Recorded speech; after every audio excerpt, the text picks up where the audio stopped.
Hello student, आज हम बात करेंगे पूर्ति और स्टॉक में क्या अंतर है।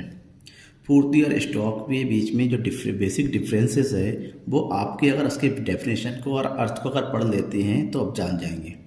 लेकिन एग्ज़ाम में अगर आता है तो हम इसको अर्थ से ज़्यादा कैसे लिखेंगे, कैसे समझेंगे, उसके लिए आपको पूरे वीडियो को देखना होगा।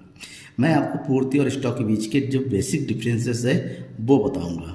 ठीक है ना। मैं हूं नकुल सर और आप देख रहे थे academics group and Dhali. Like कीजिएगा, सब्सक्राइब कर लीजिएगा। और हाँ, आपके मन में आपके कोर्स से रिलेटेड कोई भी क्वेश्चन का डाउट है तो मुझे कमेंट बॉक्स में कमेंट कीजिए, मैं सॉल्व करने की कोशिश करूंगा।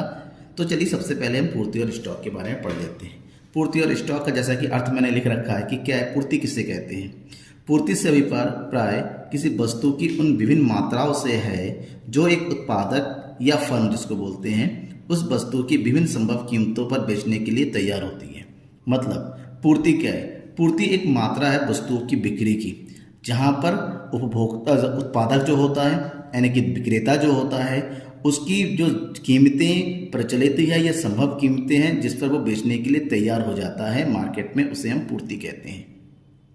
जबकि स्टॉक क्या है? स्टॉक से अभिप्राय किसी वस्तु की उस कुल मात्रा से है जो वर्तमान या भावी बिक्री के लिए उत्पादक के पास उपलब्ध होती है। यानी कि स्टॉक ऐसी मात्रा है जो उसके पास बिक्री के लिए उपलब्ध होती है एक निश्चित समय बिंदु पर, जबकि पूर्ति एक ऐसी मात्रा है जो उत्पादक उसकी संभव कीमतों पर बेचने के लिए तैयार होता है। दोनों में बेसिक डिफरेंस क्या है? यहाँ पर मात्रा बेचने के लिए तैयार होता है कीमतों पर, जबकि यहाँ पर उसके बाद जो उपलब्ध होता है केवल बेचने के तैयार है या नहीं है इससे कोई मतलब नहीं है। एक निश्चित समय पर जो मात्रा है वो स्टॉक हुआ और अगर उसको बेचने के लिए वो तैयार हुआ एक निश्चित कीमत पर तो उन मात्राओं को हम पूर्ति कहते हैं। सबसे पहला डिफरेंस तो यही हो गया।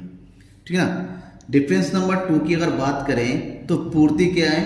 पूर्ति एक प्रवाह की अवधारणा है। ठीक है ना। कैसा है? प्रवाह की अवधारणा है, यानी कि यहाँ पर गतिशीलता बनी रहती है, बिक्री होती है, ठीक है ना, बेचने की क्रिया चलती रहती है। हो सकता है कि पूरे दिन भर बहुत सारे, जबकि जो स्टॉक जो है एक स्थिर अवधारणा है। स्थिर अवधारणा का मतलब स्टॉक में कोई परिवर्तन नहीं होता है। जिस समय हम स्टॉक की बात कर रहे थे, जिस समय वस्तुओं की मात्राओं की बात कर रहे हैं उस समय इसमें कोई परिवर्तन नहीं होता है, जबकि पूर्ति में परिवर्तन हो सकता है। अगर कीमतें सुटेबल रही तो वस्तुओं को क्या कर दिया हमने, बेच दिया, और बेचना ही क्या कहलाता है? पूर्ति कहलाता है।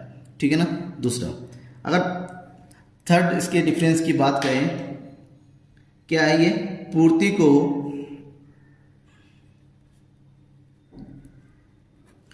प्रति इकाई समय अवधि, क्योंकि वो समय अवधि पर होता है तो प्रति इकाई समय अवधि पर माप सकते हैं कि एक दिन में कितनी पूर्ति करती, प्रतिदिन कितना करता है, प्रति घंटा कितना करता है। जबकि स्टॉक एक निश्चित समय पर इसको माप होता है, ये किसी समय अवधि से प्रभावित नहीं होता है। और अगर फोर्थ डिफरेंस की बात करें, ठीक है ना, पूर्ति का संबंध किससे होता है? पूर्ति का संबंध हमेशा कीमत से होता है। ठीक है ना। ध्यान में रखिएगा, अधिक कीमत पर वस्तु की ज़्यादा पूर्ति होती है, कम कीमत पर वस्तु की पूर्ति कम हो जाती है। ये कीमत से संबंधित होता है।